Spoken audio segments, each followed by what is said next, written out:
यो आकाशवाणी गान्तोक हो। समसामयिक विषयको कार्यक्रम सामयिक चर्चामा प्रस्तुत छ वार्ता अन्तर्राष्ट्रिय दिव्याङ्गजन दिवस समावेशी समाजको आधार। वार्ताकार हुनुहुन्छ डाक्टर पारसमणि दङ्गाल। 3 डिसेम्बरलाई संसारभरि अन्तर्राष्ट्रिय दिव्याङ्गजन दिवसको रूपमा पालन गरिन्छ। यो दिन दिव्याङ्गता भएका व्यक्तिहरूको अधिकार, कल्याण र उनीहरूलाई समाजका हरेक पक्षमा समावेश गराउने महत्त्वको बारेमा जनचेतना बढाउनका लागि संयुक्त राष्ट्र सङ्घद्वारा स्थापित गरिएको एक महत्त्वपूर्ण अवसर हो। संयुक्त राष्ट्र सङ्घको महासभाले सन् 1992मा 3 डिसेम्बरलाई अन्तर्राष्ट्रिय दिव्याङ्गता दिवसको रूपमा पालन गर्ने घोषणा गरेको थियो। यसको मुख्य उद्देश्य अपङ्गता भएका व्यक्तिहरूले सामना गर्नुपरेका चुनौतीहरू, उनीहरूको अधिकार र उनीहरूलाई राजनैतिक, सामाजिक, आर्थिक तथा सांस्कृतिक जीवनका हरेक पक्षमा पूर्ण रूपमा समावेश गराउनु हो। यो दिवस अपङ्गतालाई केवल स्वास्थ्य समस्याको रूपमा नभई एक मानव अधिकार मुद्दा र सामाजिक विकासको विषयका रूपमा बुझ्ने परिवर्तनको प्रतीक हो। संसारभरिमा विश्वको 16% जनसङ्ख्या अनुमानित 1 अरब 30 करोड मानिसहरू कुनै न कुनै प्रकारको अपङ्गताका साथ जीवन बाँचिरहेका छन्। त्यसैले उनीहरूको अधिकारको सुनिश्चितता, समाजमा समान सहभागिता र उनीहरूका नेतृत्वलाई प्रोत्साहित गर्नु नै यो दिवसको मूल मर्म हो। प्रत्येक वर्ष संयुक्त राष्ट्र सङ्घले एक विषयवस्तु थीम घोषणा गर्दछ जसले समावेशिताका लागि तत्काल ध्यान दिनुपर्ने क्षेत्रलाई जोड दिन्छ।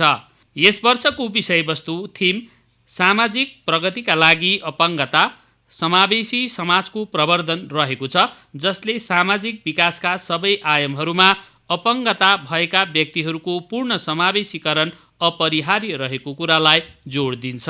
भारतले अपङ्गता भएका व्यक्तिहरूलाई सम्मानपूर्वक दिव्याङ्गजनको नाम दिएर उनीहरूको क्षमता र योगदानलाई विशेष महत्त्व दिएको छ। यस सन्दर्भमा प्रधानमन्त्री नरेन्द्र मोदी भन्नुहुन्छ, जब मैं विकलांग से दिव्यांग की बात करता हूं जब हम ऐसे अपने जनों से मिलेंगे, अपनों से मिलेंगे, तब हमें अब उसमें क्या कमी है उस तरफ हमारा नजरिया नहीं जाएगा, उस तरफ हमारी सोच नहीं जाएगी। कौन सी एक्स्ट्रा ऑर्डिनरी क्वालिटी उसमें है उस तरफ हमारी नजर जाएगी। भारतमा अपङ्गता समावेशीकरणको दिशामा विभिन्न प्रयास भएका छन्। 2016ले अपङ्गता भएका व्यक्तिको अधिकार सम्बन्धी संयुक्त राष्ट्र सङ्घको महासन्धि अनुसार भारतमा विद्यमान अपङ्गताका प्रकारलाई 7बाट बढाएर 21 पुर्याएको छ। यसले शिक्षा, रोजगारी, सार्वजनिक सुविधाहरूमा पहुँच र गैर भेदभावको सुनिश्चितता प्रदान गर्दछ। सरकारी नोकरी र उच्च शिक्षण संस्थानहरूमा दिव्याङ्गजनका लागि 4% सिट आरक्षणको व्यवस्था छ। सन् 2015मा सुरु गरिएको सुगम्य भारत अभियान जस्ता राष्ट्रिय अभियानले सार्वजनिक भवन, यातायात र सूचना प्रविधि इकोसिस्टमलाई अपङ्गता भएका व्यक्तिका लागि पहुँच योग्य बनाउने लक्ष्य राखेको छ। यसले भौतिक र डिजिटल पहुँचमा रहेका अवरोधहरूलाई हटाउने काम गरिरहेको छ। एपीआईपी योजनाले अपङ्गता भएका व्यक्तिहरूलाई आवश्यक पर्ने कृत्रिम अङ्गहरू, सहायक उपकरणहरू र अन्य सहायक सामग्रीहरू निशुल्क वा अनुदानमा उपलब्ध गराउँदै आएको छ। राष्ट्रिय वयोश्री योजनाले वृद्धावस्था सम्बन्धी अपङ्गता, दुर्बलता भएका वरिष्ठ नागरिकहरूलाई सहायता उपकरण प्रदान गर्दछ। समावेशी शिक्षाको अवधारणालाई प्रोत्साहित गर्न विद्यालयहरूलाई समावेशी वातावरण बनाउन प्रोत्साहित गरिएको छ। साथै कौशल विकास र रोजगारीमा अवसरहरू प्रदान गर्न विशेष तालिम केन्द्र र कार्यक्रमहरू सञ्चालन गरिएका छन्।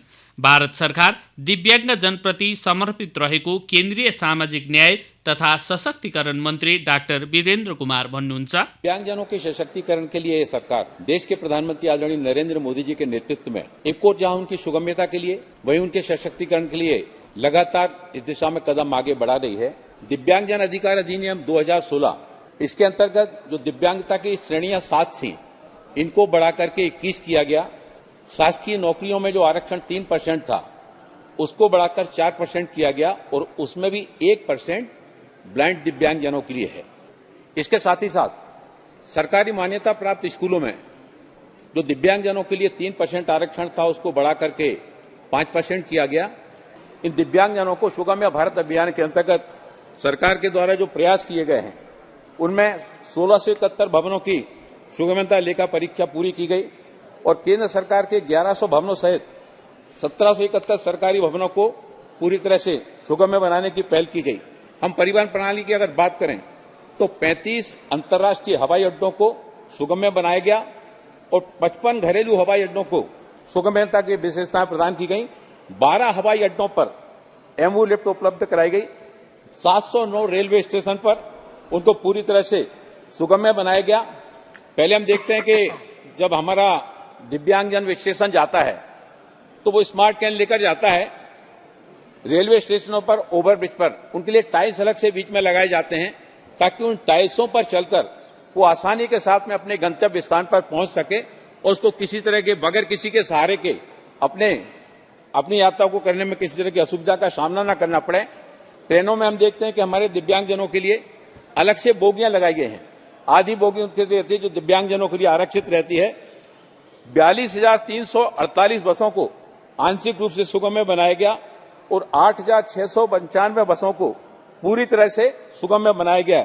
सूचना और संचार प्रौद्योगिकी की अगर बात की जाए तो लगभग 750 केंद्र सरकार और राज्य सरकार और केंद्र शासित प्रदेशों की वेबसाइटों को सुगम्य बनाया गया है।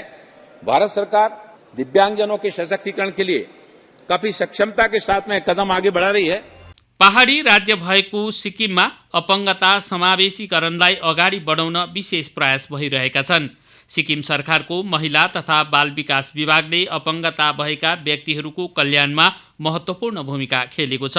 सिक्किम सरकारले अपङ्गता भएका व्यक्तिहरूलाई सामाजिक सुरक्षाको रूपमा मासिक भत्ता प्रदान गर्दै आएको छ। राज्य सरकारले सार्वजनिक भवनहरूलाई दिव्याङ्गजन मैत्री बनाउने पहल गरेको छ। सरकारी भवनहरूमा र्याम्प र पहुँचका लागि आवश्यक सुधारहरू गरिएका छन्। राज्य सरकारले अपङ्गता भएका व्यक्तिसँग विवाह गर्ने सक्षम व्यक्तिलाई आर्थिक अनुदान प्रदान गर्ने जस्ता प्रोत्साहनकारी योजनाहरू पनि लागू गरेको छ। सिक्किममा अपङ्गता भएका बालक बालिकाहरूका लागि विशेष विद्यालय र पुनर्स्थापना केन्द्रहरू सञ्चालनमा छन्। अन्तर्राष्ट्रिय दिव्याङ्गता दिवस केवल एक दिनको उत्सव मात्र होइन, यो समाजमा अपङ्गता भएका व्यक्तिहरूको अधिकार र समावेशीकरणलाई सुनिश्चित गर्न हामी सबैको सामूहिक जिम्मेवारीको निरन्तर सम्झना हो। यसका लागि सबैभन्दा ठूलो चुनौती भनेको समाजमा रहेको अपङ्गताप्रतिको नकारात्मक दृष्टिकोण र रूढिवादी सोचलाई हटाउनु हो। अपङ्गतालाई दया वा सहानुभूति होइन, बरु विविधताको एक भागको रूपमा स्वीकार गर्नुपर्छ। शिक्षा, स्वास्थ्य सेवा, रोजगारी र सार्वजनिक स्थलहरूमा भौतिक र डिजिटल दुवै प्रकारको पहुँचलाई 100% सुनिश्चित गर्नु अपरिहार्य छ। नीति निर्माण, योजना तर्जुमा र कार्यान्वयनमा अपङ्गता भएका व्यक्तिहरूको सक्रिय सहभागिता र नेतृत्वलाई प्रवर्धन गरिनुपर्छ। भारतमा अपङ्गता समावेशीकरणको दिशामा प्रशंसनीय कदमहरू चालिएका छन्, तर अझै धेरै काम गर्न बाँकी छ। जबसम्म हामी अपङ्गता भएका प्रत्येक व्यक्तिलाई समान अवसर र सम्मानका साथ बाँच्ने वातावरण प्रदान गर्न सक्दैनौँ, तबसम्म कुनै पनि समाजले वास्तविक प्रगति हासिल गर्न सक्दैन। अन्तर्राष्ट्रिय अपङ्गता दिवसले हामीलाई एउटा यस्तो समाज निर्माण गर्न प्रेरित गर्दछ जहाँ हरेक नागरिकले आफ्ना क्षमताहरूलाई पूर्ण रूपमा प्रयोग गर्न पाउन् र सबैको प्रगतिले देशको समग्र सामाजिक विकासमा टेवा पुगोस्। समसामयिक विषयको कार्यक्रम सामयिक चर्चामा अहिले सुन्नुभयो वार्ता अन्तर्राष्ट्रिय दिव्याङ्गजन दिवस समावेशी समाजको आधार। वार्ताकार हुनुहुन्थ्यो डाक्टर पारसमणि दङ्गाल। यो आकाशवाणी गान्तोक हो।